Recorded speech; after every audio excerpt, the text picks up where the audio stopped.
Күлдіңіз ғой аға. Басталасың. No problem. Мен шақырмадым. Өзі сені танымаймыз, айтасың. Келесі. Менде бірінші сұрақ аға сізге. Сіз жалпы өнеріңізді көріп отырмын, мысалы әншісіз, мықты дауысыңыз бар. Сіз бұл өнерге қалай келдіңіз негізі? Ал енді өнердің қырына шығып тау асқан ондай ештеңем жоқ десек те, бірақ өткенде айтып өттім ғой. Өзің қашқан, өзің жек көрген, сынаған нәрсе арқылы жалпы өте жамандап жүрген жаңағы бір болайық, қосылайық, ол кезде қалаулым тұғын. Осы бәлен қайтып көресіңдер, деп жүріп, негізі бала кездегі арманым осы өнерге шығу, сахнаға шығу, ән айту болатындығын. 8 жыл авиацияда жүргеніп, 8 жылдан кейін, ойлашы, сол өзім сынаған жер арқылы Алла Тағала маған өнерге жол ашып қойды. Кейде біз ойлаймыз ғой, бір нәрсені жек көріп сырттай, оны іштей білмей, біреудің күйін кешпей жатып, оны сынайып жібереміз, жамандаймыз. Оказывается, ол нәрсенің, ол адамның немесе бізге үлкен хайыры болуы мүмкін. Сондықтан біз білмейміз де, бір адам жек көріп, бірақ араласып көрсең, ол адамымызға үлкен пайда істеуі мүмкін. Сол үшін де айтады ғой, мысалы бірдеңкені орысшада айтады, осуждать етпе сырт жақтан дейді ғой. Мысалы осуждать ету бізге емес, сол сияқты ғой. Соған үлкен көзім жетті. Сол эфирге барып, гитарамен өлең айтып алғашқы, және де жаңағыдай Апау деген әнді шығарғаннан кейін ақырында уже тойға түсе бастады. Елдің жалпы қошеметі, бәрекелдісі маған үлкен шабыт берді. Және де ары қарай бір қазіргі таңда бір 15-20-ға жуық әнім бар. Аллаға шүкір. Және де осы Америкаға келердің алдында Астана қаласында концерт бердім. Аллахтың қалауымен, әрине. Мен шақырмадыңыз. Өзі сені танымаймыз, айтасың. Келесі концертте міндетті түрде бас қасында боласың. Бірге беруге тырысамыз, иншалла. Голливудты мойындата берейік деген сияқты. Голливудта береміз деген. Құдай қаласа. Эд Шерин очередьте тұрады бізде. Амин бұйырса. Ниет қой аға, ниет. Сол кезде мен түсіндім жалпы халықтың ең ықыласын, өнерді бағалайтын ұлт, өнерді түсінетін сені шын жанашырларың келіп, зал толық отқан кезде, анау төбеңнің көкке жеткені, мен ойлаған жоқпын жалпы концерт ондай дәрежеде өтеді деп. Бірінші андай жаңағыдай шығуым, алдымнан 4 свет көзім шағылыстырып жанып тұрды. Кеше аға, сөзіңізді бөлдім. Ана сол прямойда отқан кезіңізде айтты ғой, 1-2 адамдар оқыдым ғой. Ойбай, Мұса деді, неңің жақсы өтті деді ғой. Концертің мықты өтті, тағы қоясың ба деген сұрақ оқыдым мен 1-2 адамдар. Аллаға шүкір, рахмет. Үлкен халыққа тағы да үлкен алғысымды білдіргім келіп отыр. Келе алған кісілер болды. Ол адамның көңілінен ол жақсы нәрсе аға. Өнердегі адамға ше внимание керек, ол бар нәрсе, дұрыс па, мойындайық. Ал ол нәрсені сіз, мен ойымша, қатты мысалы қызығып отырмын, өзіңіздің бағытыңызда фандарыңыздан дейік жақсы алып жатсыз деп ойлаймын аға. Шүкір. Өсе беріңіз, конечно. Ол концертте кемшіліктер болды, кішігірім негізі YouTube каналға салым бар екен сол концертті. Мен оны салған жоқ, прямой эфир. Видео алғызған жоқсыз ба? Басқа қалалардан келе алмайтын кісілер үшін тікелей эфир көрсетіп қойдық та.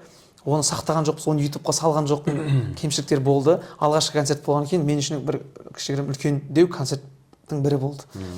Сондықтан өнерге осылай жалпы қосылайық, бір болайық жобасы арқылы қадам болды. Яғни сізге өнерді дамыту, яғни бірінші қадамдарыңыз сол қосылайық, бір болайықтар бағдарлама болар, иә? Сол бағдарлама арқылы сізге бір себепші болды деп айтсақ дұрыс па келе ме? Иә, мен өзім жек көріп жүріп баяғыда, мен тағы да алғысымды айтамын. 2 бағдарламаға да үлкен алғысым шексіз. Ішінде енді кикілжіңдер болған, енді мүмкін айта жатармыз. Жалпы өнерге осылай келдім. Ал аға, сіз қазір сұрақ қойған кезде сол нәрседен бастадыңыз. Ал жастық шағыңыз туралы кішігірім информация беріп өтсеңіз. Жастық шағыңызда сіз Жетісайдансыз. Мысалы, мен жерлесіпсіз ғой, мен Сайрам жақтан. Сіз жас шағыңызда осы өнеріңізді ойладыңыз ба, дамытамын? Қалай білдіңіз сіздің дауысыңыз барлығын? Мысалы, қалай? Сіз мысалы оқымағансыз ғой бір жерге барып, дұрыс па? Бір ұстаздан барып, бір не дейді, специальный школаға барып, мысалы театральныйға барып. Ауылда бізде ешқандай кружок болған жоқ. Жетісайда ауылда жаңағы ешекке мініп, поляға жаңағыда сол біздің көлігіміз ешек арба болатындығын деп қойып, жыныңның бәрін содан аласың көреді. Полида айқайлап өлең айтып жүретін тұғым деп. Бірақ мен ешқашан ойлаған жоқпын, өнерге келейін. Бірақ арман болатындығын, іште арман болатындығын. Бірақ ол қашан шығады, қай кезде, қалай шығады, қандай жолмен шығады, олай әрекет жасаған емес. Мысалы, сенің әрекетіңе көріп, мен қуанып отырмын да. Негізі оказывается адам әрекет жасау керек екен ол нәрсеге деп. Ал мен бәрі спонтанный решениялар. Мен всегда жаңағы план қоймай жүремін да, плансыз жүремін. Ұнап қала ма жасаймын. Бірдеңе ұнамай тұра ма кетіп қала саламын. Сол жерде айтып өтейін аға. Мен сізді байқадым. Сіз мысалы бірдеңені істеймін дедіңіз ғой. Мен сізді сырт жақтан шынымен байқадым. Ол аға өте жақсы характер. Ол сіз бірдеңе істеймін дейсіз ба? Андай енді бар ғой мысалы мен өзімде көргем өзім жан жағымда. Ойбай, істеймін дейді да, бірақ істемейді. Бәрі ауызбен анализ жасап, уақытты сол анализге кетіп қалады. Бірақ сіз істеймін деген нәрсеңізді байқағаным.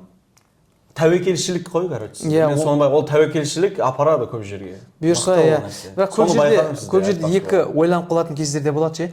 Рахмет. Жаңағыдай осы жаққа келем деген кезде келіп неғып жатқандай айтып жатсыз ғой.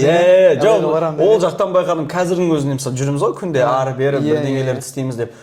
Мысалы мен жоқ кезде де өзіңіз ағылшынша мықты сөйлеп, ағылшынша жақсы біледі, жақсы білмеймін деп жүр ғой. Жақсы біледі ағылшынша.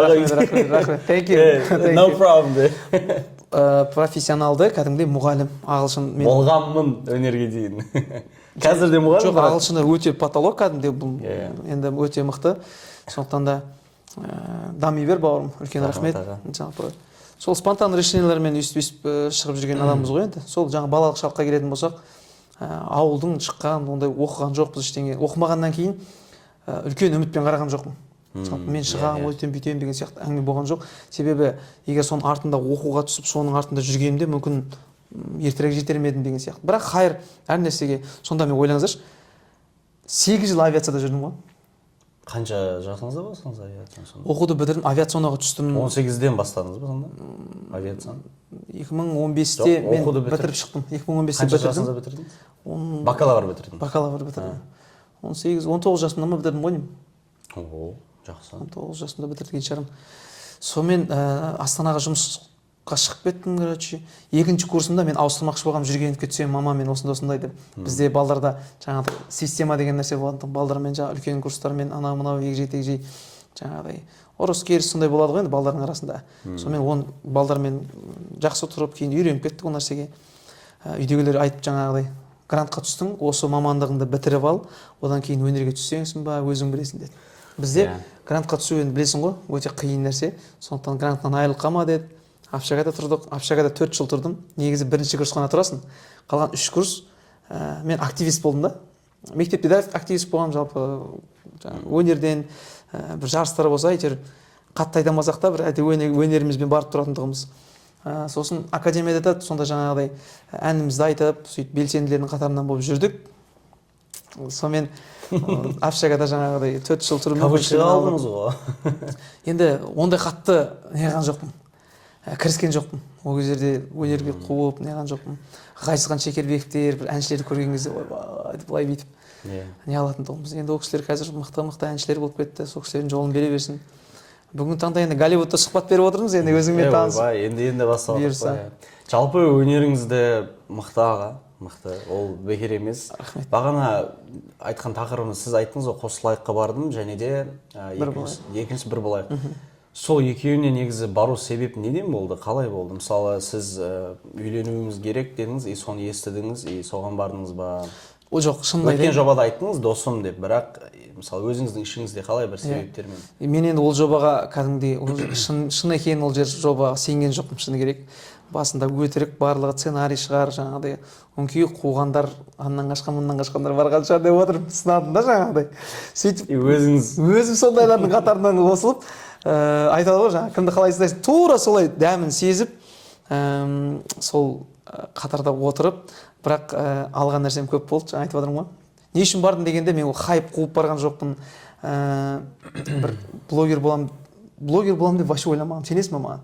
Мен телефонмен бүйтіп жүретінді көргенде жынданатындығым. Сендер зомбисіңдер деп. Сіз ол сөзді маған басында да білесіз бе, бірінші LA келдіңіз ғой, 2-3 күн қыдырып кететін. Бірінші көрсеңіз, мен сізді тамақ ішіп отырмыз, танысып, сол кезде де айттыңыз сол нәрселерді. И бүйтіп өзім қандай өтті ойымнан.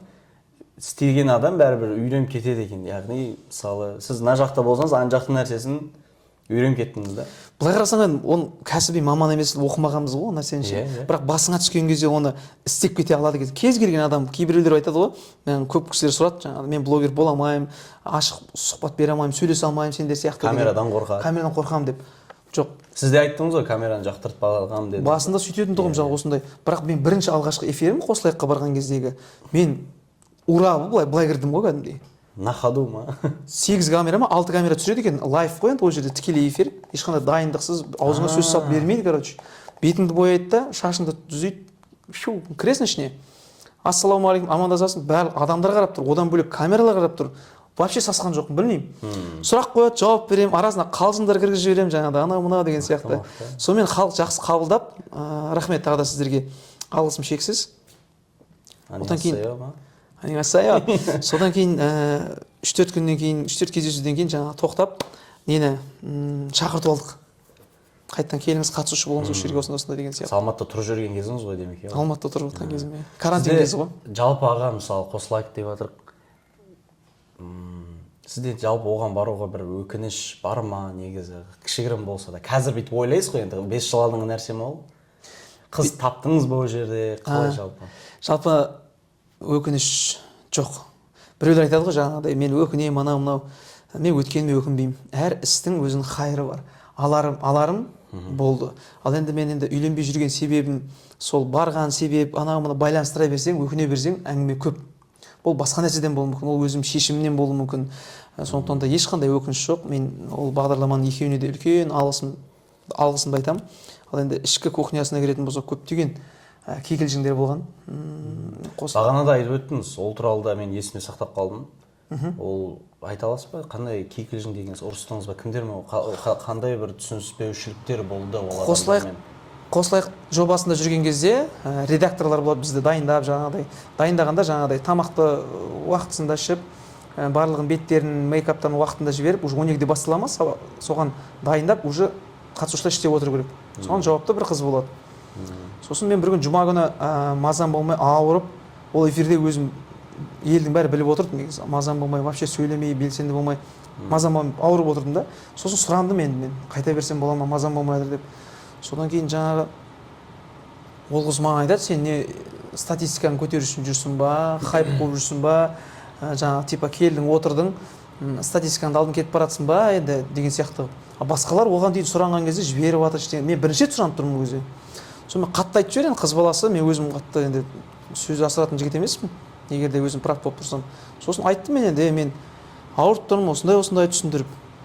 Кейін сұрандым, егер жүргізуші жіберсе кете бер деді, жүргізушіден сұранып едім, жүргізуші анау жіберсе, редакторын жіберсе кете бер деді. Сосын мен эфирге кіріп жатқан кезде мен кете берейін, ана жақ жіберді деген сияқты қылдым да. Сонымен ол дұрыс түсінбей қалдым екен. Эфирдің кезінде маған сөз береді, микрофонды аламын да, мен ортадағы отқандарға ешқандай әңгімем жоқ, бәрі жақсы, мен мазам болмай жатыр еді, рұқсат болса мен жүре берсем бола ма деп. Сөйтіп шығып кеткен болатын. Эфир кезінде ма? Эфир кезінде сөйтіп рұқсатын сұрадым да енді мен. Содан кейін ертеңіне келдім ба, ертеңіне келсем кіргізбей қойды мен эфирге. Ол Қослайыққа. Қазір сіз екі жоба айттыңыз ғой, екі түрлі. Қослайық. Сол бірінші барған сол болып тұр ма? Содан кейін кіргізбей қойды. Сөйтті да мен енді іштегілерге звондадым өзім редакторыма, осында кіргізбей жатыр, тыныштық па, не болды деген сияқты. Ешкім жауап бермейді, іште той болып жатыр, анау-мынау. Борылдым да, шығып кеттім. Ал құрметті достар, мен осыдан кейін Қослайық жобасының официальный қатысушы емеспін, өз еркіммен шықтым, кеттім, анау-мынау. Сол күні жазып тастаңыз ба ол сторис? Сразу кетіп қалдым, ешкім ештеңе деген жоқ. Енді адам құрлы сый неғып тұрған жоқ. Кеше айтқан ананша әңгімесі бар, мәмілеге келген жоқ. Бірақ мен үйге барған кезде қатты айтсам ренжіме деп мен SMS жазып жіберген болатынмын. Содан кейін барып халықтың бәрі жазды енді, не үшін шықтың, сен үшін көретін едік, жаңағыдай енді өзім оқырмандар айтты. Оның ішінде әпкем де бар да, кішкентай баласы бар. Сосын айттым мен үшін көретін жандар, енді мен кеттім, егер мен үшін көріп жүрген болсаңыздар, сол уақыттарыңызды пайдалы нәрсеге жұмсаңыздар, кітап оқыңыздар, басқа нәрсемен айналысыңыздар. Егер көрмейсіздер ғой ақыры, типа мен үшін көріп жатсыздар деген сияқты жақсы ойда болды да, ешқандай ол бағдарламаны жамандау емес. Сонымен сөйтіп салсам, оны бағдарламадағылар су ішкен құдығыңа түкірдің, сен жамандадың, анау мынау деген әңгіме айтып тастады.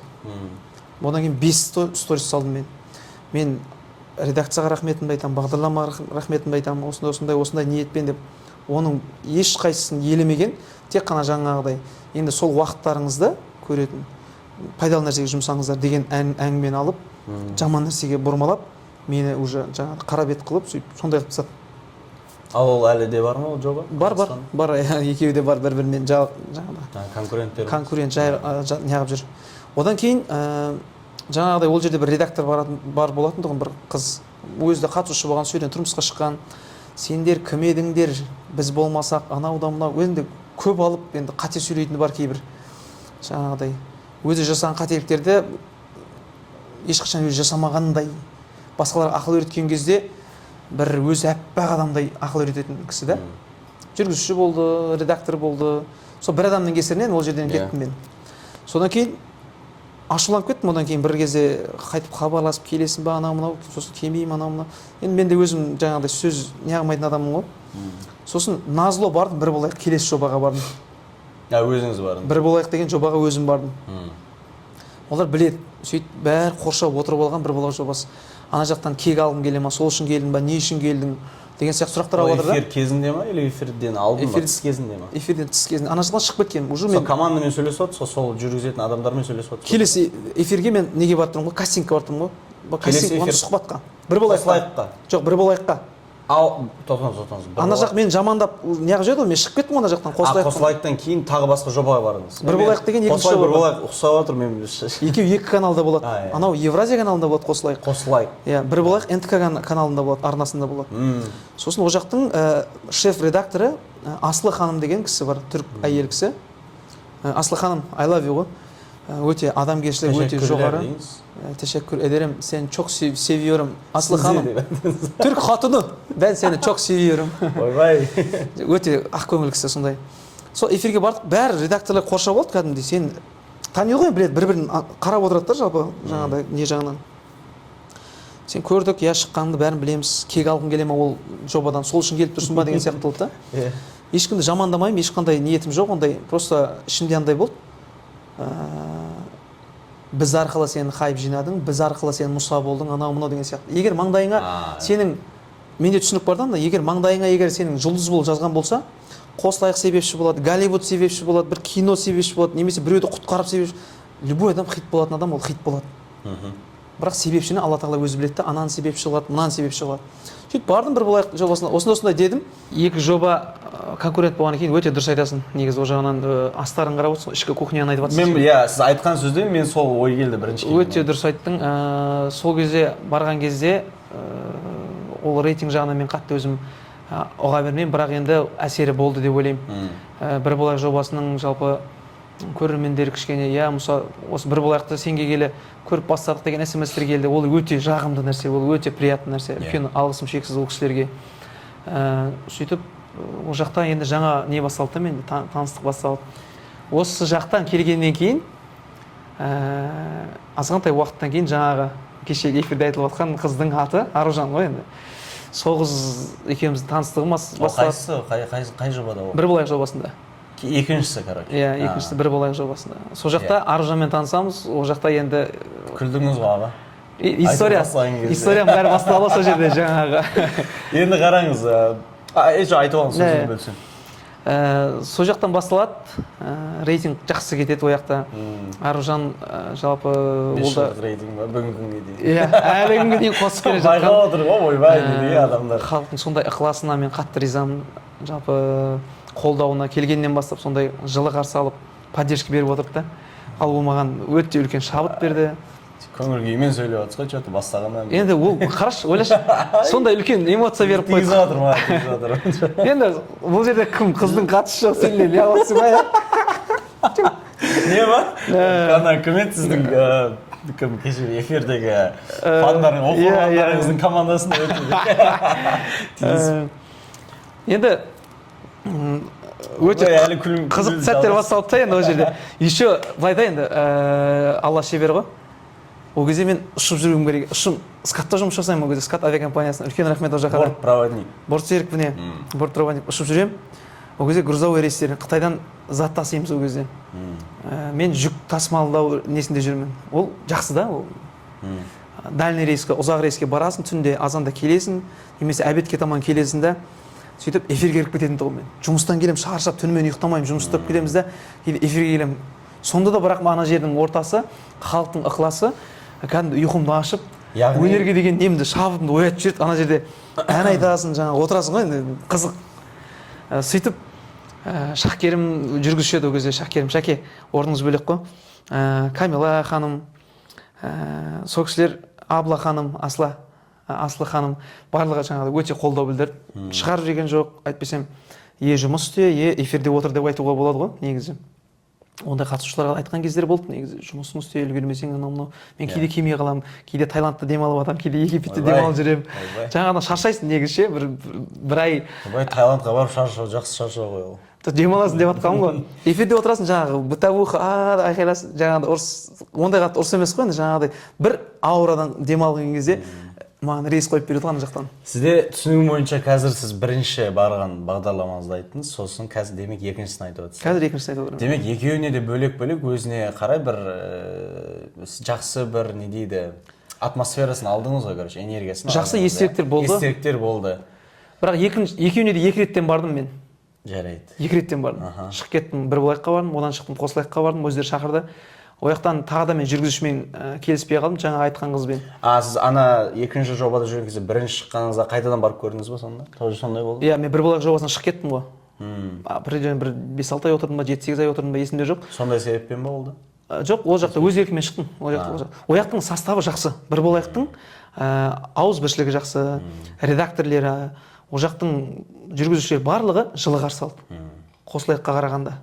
Ал Қосылайықтың адамдары бәрі жаман емес, өте жақсы, камерадағы ағалар, апалар бәрі жақсы. Бірақ оның ішінде бір-екі адам ғой. Сізбен келіспей қалған түсініспеушілік болды. Иә, мен өзім шындықты жақсы көремін, өтірік айтса жек көремін. Жаңағыдай сондай нәрселерді ұнатпаймын жалпы. Жүргізушінің қателігін түзегенім үшін мен кінәлі болып қалдым да ол жерде. Жүргізуші жасау керек нәрсені мен жасап ана жерде, сосын анау да мынау, сосын шығып кеттік ол жерден. Бір болақтан шыққаннан кейін олар шақырды қайттан мен. Рейтинг мияқта бір болақты жақсы бердік, потому что жаңағыдай сөйтті да олар қайттан шақырды. Қосылайыққа кел деп. Жарайды, мен келісіп бардым, енді ешқандай ешкімге өкпе ренішім жоқ. Қайтып бардық. Сонымен жаңа ерекс сөзге келіп қалдық.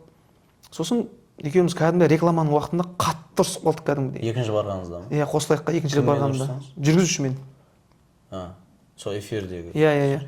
Енді ол жаңағыда әйел заты болғаннан кейін анау мынау мен істемеген нәрсені істеді деді. Кім еді ана? Кім еді? Альмира деген қыз. Диана деген емес па? Жоқ, Диана ол шығып кеткен, ол одан кейін Альмира деген қыз жүргізуші болып орнында қалған, редактор болып жүрген қыз ғой. Сол жаңағыдай бәжілдеп, жаңағыдай жерден алып жерге салып, мен айтпаған нәрсені айттың деп сөйтіп не қылып да, шеф редакторға, бастыққа Мұсауын меня обматерил деп жазып жіберді. А мен бұлғау сөз айтқан жоқпын. Ал содан кейін бастыққа барып ситуацияны түсіндірсем, осындай деді. Мен айттым, либо қазір мәмілеге келіп жарасайық, сосын мен қайтып эфирге кірейін, жалғастырайын. Нет, давай ты завтра или там потом разберемся деген сияқты қылып тұрды. Ана жақтың жағын алып жатыр. Ал мен принципиальный адаммын жаңағыдай. Либо қазір істесек дұрыстап мәмілеге келейік, болмаса кейін мен кішкентай бала емеспін ғой. Бара салы ойнай тұр, үйткенде бүйткен деген сияқты. Халық прекрасно көріп тұр ұрыстың неден болғандығын.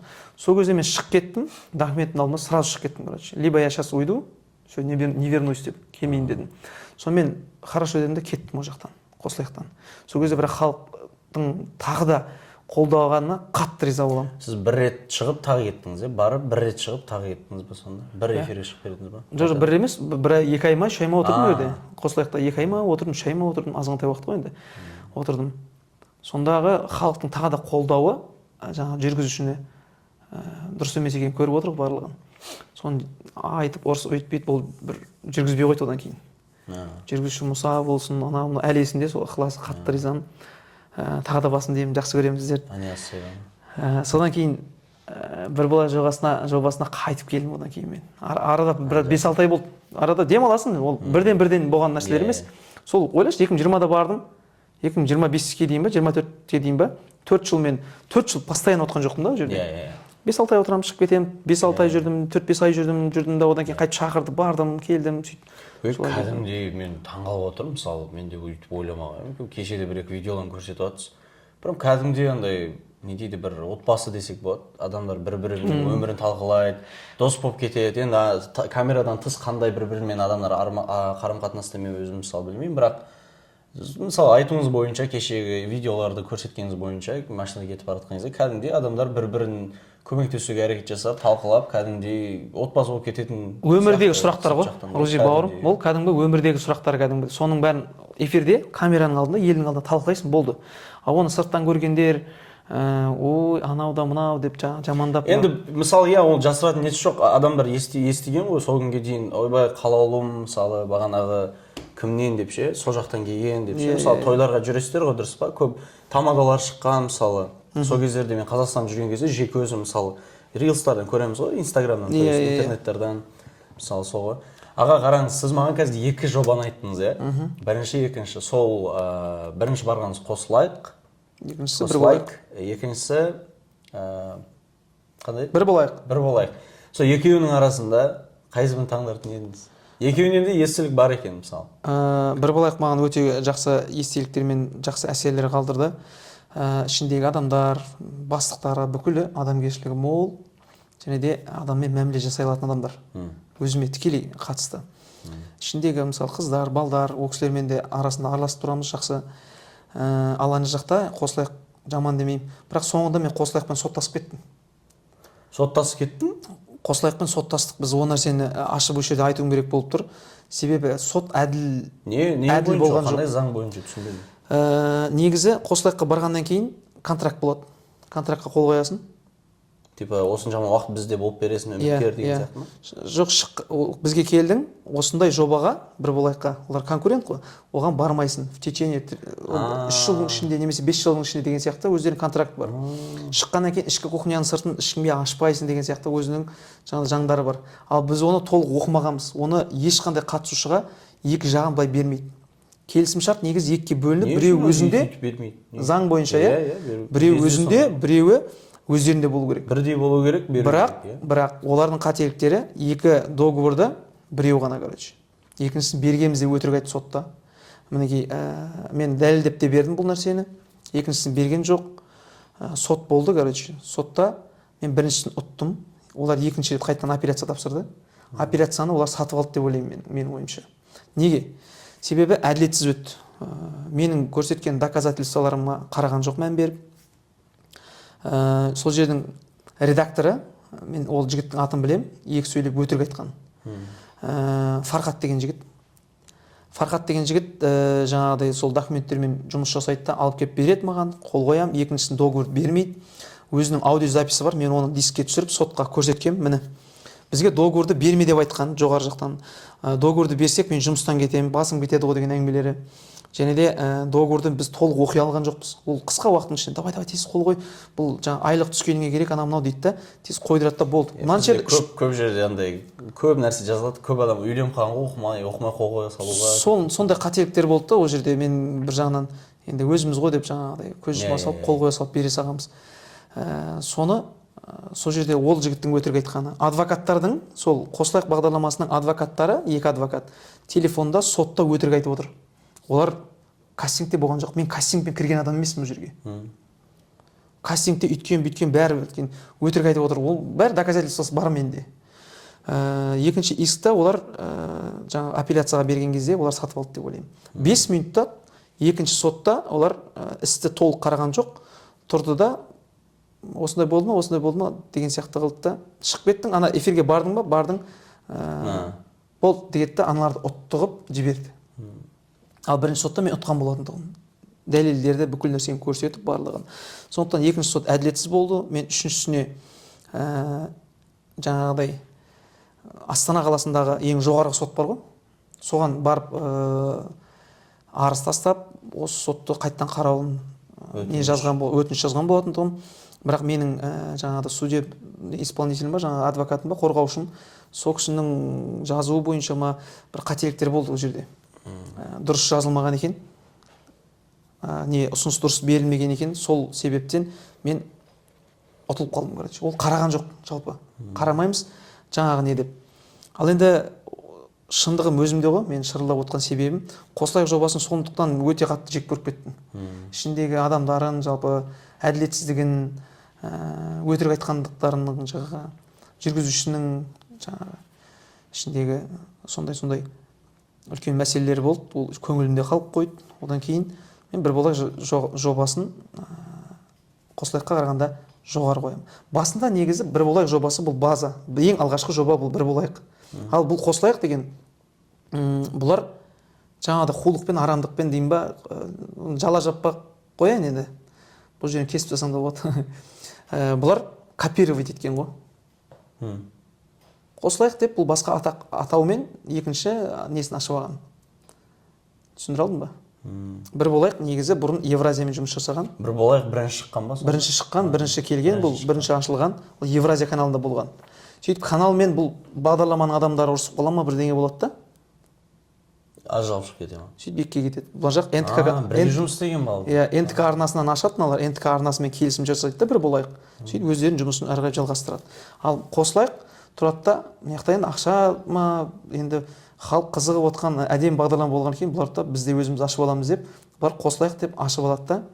Мына жақта жүрген жаңағы жүргізуші болып жүрген жігіттер, қыздар мына жақта істеп жүргендер, мына жаққа ақшасына қызыға ма, мен білмеймін. Әйтеуір мына жаққа барып, мына жақты сатып кетеді ғой, менің түсінігім бойынша. Енді мен сөйтіп айтты маған ше солай. Осындай болған істеген деген сияқты. Сатып неге кетеді, қосылайыққа кетеді, сол жақта жұмыс жасап кетеді, короче. Сөйтіп екі жақ бір-бірімен жаңағыдай конкурент, бір-бірін жек көреді. Жаңағыдай сол жүргізуші болған Альмира деген қыздың айтатыны мынау. Бұрынғы қатысушылармен араласпаңдар, анаудан мынау, не тыйым ол? Жаңа қатысушылармен ескі қатысушылар араласуға болмайды. Не тыйым ол? Сосын түсінбеймін түйсіктерін, түсініктерін.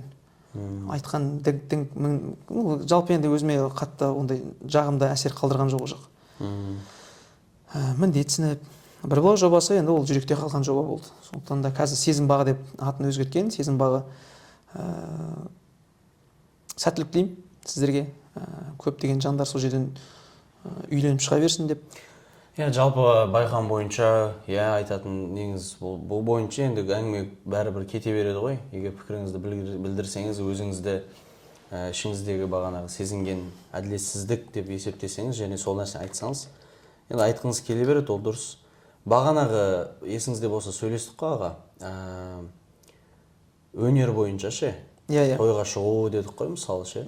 Сол бойынша бағана бір сұрақ қояйын деген, просто басқа бақта кеттік та бағана ең соң сұрақтан кейін. Сол сұрақты қойсам сізге. Мысалы өнердегі бағанағы бағдарламаға қатысқан қатысушылар Инстаграмды дамытады, и сол арқылы мысалы арасында біреуі ән айтады, сіз сияқты арасында біреуі тойларға кім болып тамада болып шығады, сондай жерлерге барған кездеріңізді айтып қалдыңыз ғой бағана, әңгіменің басында да айттыңыз. Типа бізді жақтыртпайды дедіңіз. Сол не деп ойлайсыз? Ол шынымен жақтыртпай ма, или бір жанашырлық бола ма халық жағынан оған қарай? Былай ғой. Жалпы сол бойынша айтатын пікіріңіз не ол өзі, қалай? Айта берейін, былай ғой. Қалауымскейлер, қалауымскейлер, анау мынау деп бөлетін жандар бар. Тойдың өзінде ма? Тойда. Өнердегі адамдар ма?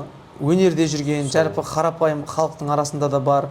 Өнерде жүргендер сөзіңіз бөлін. Әншілер, КВН-шіктер, КВН-де жүргендер. КВН-дерге жүрген ол не қатысы бар қалаулым? Енді қара. Оларда неге шығады ғой арасында, тойға шығатындар бар ма, солар ма? Қалай? Мен енді тойда көрсең де, көрмесең де оны ол бетіңе айтамайды, оның ешқайсысы. Олар арттарынан айтады. Жаңағыдай КВН-ге қосады. Сондай да, прикол қосады, бірақ бетің айта алмайды. Олар, мен ойлаймын, жалпы ол өнердегі жігіттер, қыздар барлығы емес. Мен өзім аға бауырлар, қыз келіншектермен араласам, өнердегі өте адамгершілігі жоғары, сондай кісілер бар, адамды бөліп жармайтын, адамгершілігіне қарамайтын. Аман болыңыздар, творчестволық табыс тілеймін. Ал енді жаңағыдай бөліп жаратын, қалауымский дейтін жігіттер, қыздар, олар, мен ойлаймын, көре алмайды деп ойлаймын. Неге көре алмайды? Себебі олар жаңағыдай қанша жыл еңбек етеді да, КВН-ге қатысады, лицоларын таныс үшін жаңа чемпион болу керек, көп еңбек етеді да, сөйтіп барып танылады. Әншілер де солай, мысалы, ән жазады, үйтеді, хит болмай, бір әндер тепкеннен кейін барып атақ жинайды, атақ абырой жинайды. Ал біз барамыз да, эфирде отырамыз 4 сағат. Дұрыс сұхбат айтып, жаңа ой пікірімізді бөлісіп отырып, халық таниды. Халықтың любимчигіне айналады. Жаңағыдай фан парақшылар болады деген сияқты. Ал бірақ статистикамыз олардікінен жоғары. Былай келгенде. Сондықтан халық та көбірек таниды. Халық көбірек таниды. Сен қаяқтан шыққаныңды, руыңды, кіммен кім жарасады, әке-шешең бәрін таниды. Ал статистикасы өте жоғары жер ол жер. Ал ол жақтан шығып жатқан өзіміз сияқты, солар сияқты адамдар мен көп естігемін жалпы. Ой, қолауымызге анау мынау бір-екі жігіттермен ерегісіп те қалғам. бірақ жеме келген кезде беттей алмайды, айта алмайды, уәждері жоқ та. Сондағы мен ол халыққа шынымен жаны ашыса, қоғамды бұзып жатқан небір оқиғалар болып жатыр, нәрселер бар, эфир таңда өзіңде ұнамаса көрмей-ақ қой. Темекі шегіп жатқан, басқа нәрсе атып, шегіп, қиратып бірдеңе істеп жатыр ғой. Солар көреді да, оларға өйтіп айтпайды. Тек қалауды. Арасында біреуін айтып кетейік. Ең маған шыны керек, мен жеке өзіме ұнамайтын халықтың егер не бар ғой, әлі заң бойынша да әлі мысалы өзіміздің елдің заңы бойынша регистрация жасалмаған, заңмен рұқсат етілмеген мысалы Олимп сияқты не дейді оларды, кімдер дейді? лохотрон жалпы. Сондай нәрселерді халыққа істеңдер дейтін нәрсе, ол мен үшін өте қарсымын сол нәрсе, жеке өзім. Яғни сол нәрселер де бар демекшімін, ең үлкен проблемалардың бірі ғой. Енді қара, бұл жерде заңға келетін болсақ, уже біз қазір мемлекеттік деңгейде кетіп қаламыз. 1xbet деген нәрсені мемлекеттің өзі жарнамалайды. Мемлекеттің өзі қайсы екен мен жеке футболдарға барған бар ғой кезде сондайлары мысалы. Кіріңдер 20 теңге салыңдар, пәленше сағатта пәленше шығарып аласыңдар дейді да, мысалы реклама жасайды стористарда мысалы. Соны айтып жатырмын ғой. Соны айтып жатырмын, қара. Мемлекеттің өзі флагтармен іліп қойған 1xbet деп жазып қояды. А оны блогерлар жалпы біз жарнамаласақ, біз 1xbet мен жарнамаламағанмын оны сен. Жоқ, кесіп тастаймыз просто. Мен просто жарнамаламағанмын. Жоқ, айта бер, тура осылай бола берсін. Шынайы ештеңе кеспей-ақ қой. Мемлекеттің өзі жарнамалайды ол нәрсені. Ал бірақ блогерлар жаңағыдай 1xbet бірдеңе деп жарнамалап қалса ол нәрсені, олардан жаңағыдай штраф бірдеңе деген сияқты жаңағыдай сондай заңдар енгізіп тастаған да. Қазір бар. Қазір бар да ондай нәрсе. Халық енді бұл жерде ешқандай кінәсі жоқ. Халыққа қатты мен ризамын. Халық көтеретін де, өшіретін де халық. Сондықтан да ол эфирге барып өз көзіммен көрген кездері болған, үлкен көптеген тойларда жаңағыдай өнер азаматтарымен бірге келіп қалған кезде жаңа бізді жұлқылап жатады, суретке түсіп, Сарыағашта, Жетісайда қатты жақсы көремін. Ойбай, кеше инстаграмдарыңызда көріп қойдым ғой мен. Ойбай, не деген адамдар келіп суретке түсіп, кәдімгідей Голливуд болып отырған жерде. Аллаға шүкір, сондай көз өтпесін аға. Махаббатты берген халыққа тағы да алғысым шексіз. Сонда көңілдің ақтығы да бұл жерде. Андай кісілер болады. Білет сен, таниды сен, бәрін білет, бірақ танымаған сияқты болып кетіп, өзінше кісі болып ше. Тойда бір жерде көрген ғой. Дейді да, өтірік жасайды, ондай кісілер бар ше. Біліп тұрасыз, бірақ кейін біліп тұрады, анау андай, мынау мынандай, бәрін біліп тұрады ше. Бірақ сол екі жүздік, сол мен алдап тұр деп ойлайды, соны ше, мен алдап тұрмын деп ойлайды. Атаң мен біліп тұрмын оны. Біліп тұрсыз оны. Өз-өзін алдап, типа кісі болып жаңа деп тұрғандарын ше. Кеше сол бір мысал келтірсек аға.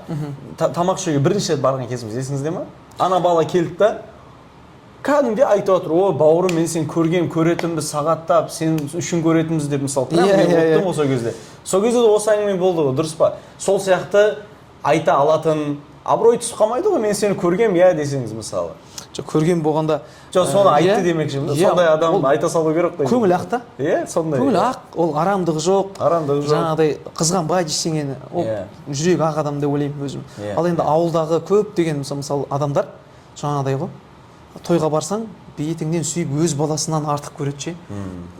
Қолын жайып, дұға тілеп, батамды беріп, сөйтіп мен кәдімгідей көңілім өте көтеріліп көкке. Риза болып шыққан кездер өте көп болған. Әсіресе Сарыағаш, Жетісай, Шымкент. Сіздің көзіңізден көріп отыр ма? Қай жаққа барсаң да сағынамын ол нәрсені. Дәл қазір мен ол нәрсені айтпасқа, неге айтпасқа, сондай махаббатпен бөлек қойды да олар ше. Халық, Алла тағала, енді халықтың ықыласы, халық бұл Алланың екінші есімі дейді ғой. Сондай махаббатқа бөлек қойған халыққа. Бұл екінші қазір күліп еске алып жатқан нәрсеңіз деме. Иә. Енді санап отырмын. Қалай айтсам болады енді ол махаббат айта алмаймын. Қайсысы, біріншісі ма, екіншісі ма? Екіншісі да халықтың махаббаты да. Енді халықтың түсіндің ғой. Не деймін жаңағыда, өнер азаматтарымен көп болғанбыз, жаңағы тойға барсаң, сенімен суретке түсіп, жаңағы деп жатса, олар кішкене бүйтіп қарап қалған кездер болған. Аттарын атамай-ақ қояйын, абыройына нұқсан келер, ешкімді жамандамаймын. Сондықтан да жақсылықты бөліссең көбейеді дейді. Көңілің, пейілің кеңейген сайын сол пейіліңе қарай береді дейді ғой Құдай. Сондықтан да пейіліміз тарылмасыншы, айтарым осы. Және де көптеген азаматшылар бар, өнерге енді келе жатқан, немесе көтеріле алмай жүрген, белін бекем буып, әй бәрекелді деп шабыт беріп қойсаңыздар, ол үлкен қамшы болады бізге, мотивация болады. Сондықтан да бір-бірімізді қолдамасақ, өз өзімізді көтермесек жалпы біз дамымаймыз деп ойлаймын. Осы бойынша мен де ойым, мысалы өнер туралы кетіп жатыр ғой әңгіме, иә қазір. Өнер бойынша мен парақ нәрсе айтып сөйлесе берсем мен кайф ала беремін. Себебі андай сөз естігемін да, мен театральный мектепте де айтқан ғой, ағылшынша мен ол сөзді алдын естігем. Бұларда да, демек ол қалай айтсақ болады, бір глобальность философия десек болатын шақты. Не айтқан? Енді мен ағылшынша айтқан, бір қазақша айта беремін. Осы әлем бар, ол әлемнің ішінде тағы бір әлем бар, ол arts, ол өнер. Яғни өнерден кім жол, мысалы сіз отқан кезіңізде досыңыз болсын, көршіңіз болсын, туысыңыз болсын, аға ініңіз болсын, ой мен осы өнер бойынша осыны істеп көрмекшімін десе, кішігірім ой істей аласың, қане көрейік істеп көр деп кішігірім айтсаңыз, өнердегі творческий адам дейді ғой орысшалап, өнердегі өнер бағытындағы адам, ағам не сіз білесіз, қанша нәрсе сөйлесіп, прям көп жерден пікіріңіз бір жерін шықты, до такой степени кайф алады, до такой степени.